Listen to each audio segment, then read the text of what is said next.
What's going on YouTube today? We're doing a quick video, but before we get into today's video, make sure y'all subscribe to the channel. Let's hit 2,000 subscribers, and make sure y'all watch the video to the end. Don't skip the video and don't close out if y'all can. Make sure y'all share my videos. That's the next thing. But yeah, today we talk about my old faithful Glock 45. We not talking about the all black one. Still haven't received that firearm back. Still in the process, trying to get my firearm back. Um, I know y'all haven't seen the black Glock 45. Uh, I have it. Let's make this clear before we even get to this 45. I still have my Glock 45. It's not in my possession. I won't say sadly, but yeah, sadly, my police department have it. Um, my local police department have it. As far as right now, I should be getting it back very soon. So yeah, we ain't gonna really talk too much about that, but we should get it back soon, and everything. Next, here we go. So we're gonna talk about the latest 45. I think I had this one maybe 4 months. I don't even know. Have it been 4 months since I had this gun? This is not my first 45. Like I said, I had another 45 that's all stock, nothing done to it. So yeah. So let's get into this one. So this is my Glock 45. This is, before I say it again, that's how I got my last one took. This is my carry gun. This is what I carry here and there. Not really, not no more. I really don't carry this firearm like that, but usually I would have this right here. Maybe. Sometimes I don't even carry it. It's home. But yeah, so we do got more parts coming for this gun. Well, this build. I can't even say. Well, that's a build. I ain't even gonna lie, because I'm taking all the factory parts, some of the factory parts, and I'm getting it to run smoother. We're gonna get into all that, man. So yeah, so this is my Glock 45. It is custom. It didn't come from a gun store like this. Like, yeah, it didn't come to the gun store at first in this coloration. Glock 45s, as you know, they come all black. So this gun is Cerakoted by Apollo Customs in Greensboro, North Carolina. So shout outs to them. As you can tell, it do have some, it been in and out the holster. This was my work gun. This is what I was carrying for as my like work gun. Work gun, concealed carry gun. Now it's just a home gun. It just stay home. So or this might be laying around in the book bag or in the car somewhere. It's always somewhere around, but majority of the time it's at home now. Um, so yeah, the Cerakote is done by Apollo Customs, which I didn't do that. So next we have NDZ Performance, which is these guys right here. Make sure y'all go check these guys out for any AR parts. Make sure y'all click if y'all go to my description about my channel, you will see a link to this website. Good people, man. I got more parts coming for them, and we're gonna talk about that today. So NDZ Performance, man. Make sure y'all follow them on Instagram. What else? Instagram, Facebook, Twitter, and YouTube. They do have a YouTube page, and if y'all try to scan that bar, y'all can. But like I said, make sure y'all using my code. Any gun that you have, they do Canik, Glock, Smith & Wesson, SIG. So pretty much all the guns that I own, they have parts for them. So Glock, except for Taurus. Taurus is not on that list, I believe. But any other handgun they have. So yeah, so the custom backplate is from them. The gold backplate, the gold pin, and the gold magazine release is from them guys. We're gonna go into the internals in a second. Next, I have a +5 extension. I forgot who this by. I ain't even gonna lie. Shield Arms, a Shield Arms +5 extension. So the regular magazine capacity on this firearm is 17 rounds. When you add the +5, I still haven't got +5 in here. I only could get 2 extra rounds, so it's I'm not gonna try to lie and say I'm carrying 22 rounds, which I can't even get 22 rounds in this magazine currently. I don't know why, but it did give me an extra 2 rounds, so I'm carrying 19 rounds. Next, me running a Boulder Olight Boulder S. This light usually retail for one something. A light by itself like 100 and something bucks, 100 and something. Yeah, I might see my dog in a second. 100 and something. So this light is a green laser. I'm not trying to really fuck up my camera, but green laser and light. You can have different modes. Well, we ain't gonna go through that. We just talk about the upgrades right now. So next, let's get into the internals of the gun. So we're gonna drop the mag. I knew the gun was safe anyway because the trigger is locked back. If you don't really know about Glock too much, chamber is clear. Rack it a couple times. Boom. So let's get into these internals, man. Boom. So starting off, we're gonna go to the lower first. So the lower trigger assembly, it is stock. Not gonna lie, as far as rails, it is stock. The only thing that's upgraded to this firearm in the lower receiver, it is the trigger connector. The trigger connector is by Apex. We have the Apex Performance trigger connector. If y'all go watch my video, y'all know I'm not lying of how to disassemble a Glock. Any gen. So if you go to that video, you don't believe it's an Apex trigger connector in here, go watch the video. You will see it in the video. And I did point it out in the video. So it has the Apex trigger connector. So basically, it gives you a crisper break.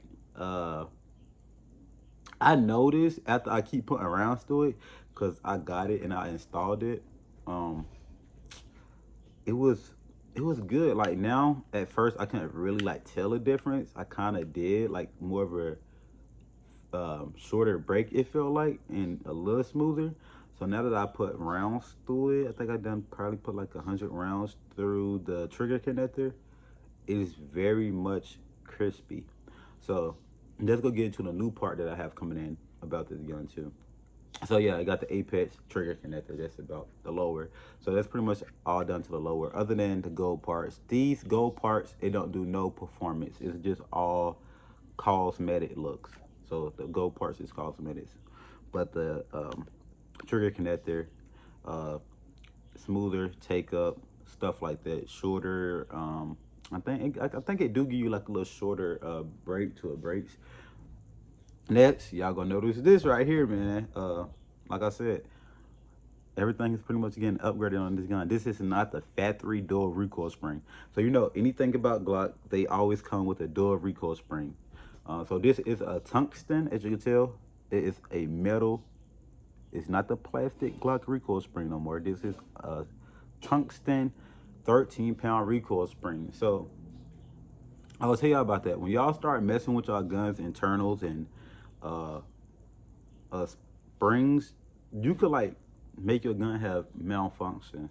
So I was having malfunctions with this 13-pound recoil spring. I'm not knocking the company. It's probably just the Cerakote on here too thick, and this gun really haven't had too many rounds to it, honestly, with the stock parts. So I was getting like, if you go to the video, I actually dropped a slow motion clip on what was going on. So the gun would go off, throw the shell, but it didn't go all the way home. So I just took the recoil spring out and I just soaked it in, actually WD-40. You want a gun though, WD-40. And I recently went to the range and I shot it. I took the standard recoil spring out, the dual recoil spring that come by Glock, and I put the NDZ Performance 13-pound tungsten recoil spring in. I racked the gun, shot, boom.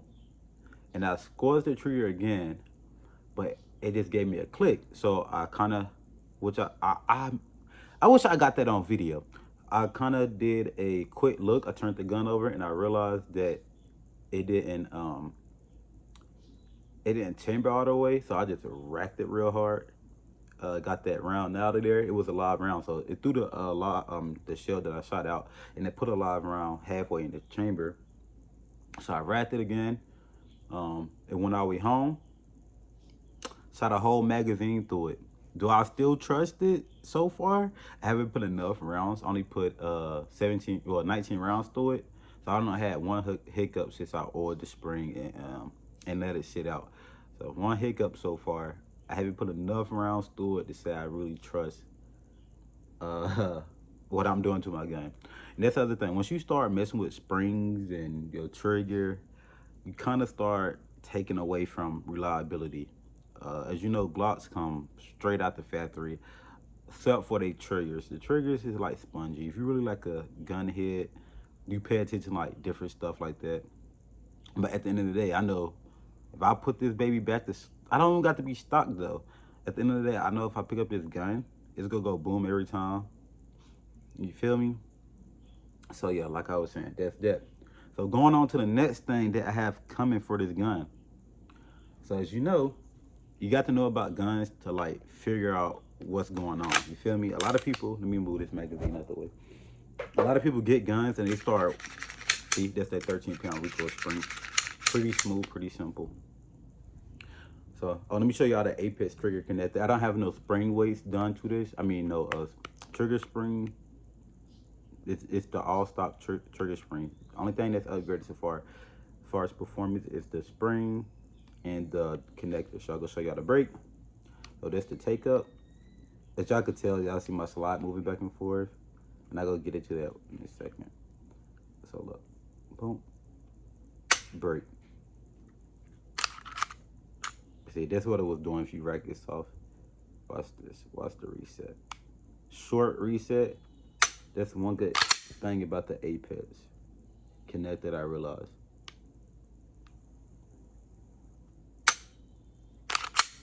See, you see how my gun doing that now? That like this slide start moving. I go tell y'all why I'm doing that. So yeah, like I said, this is a light.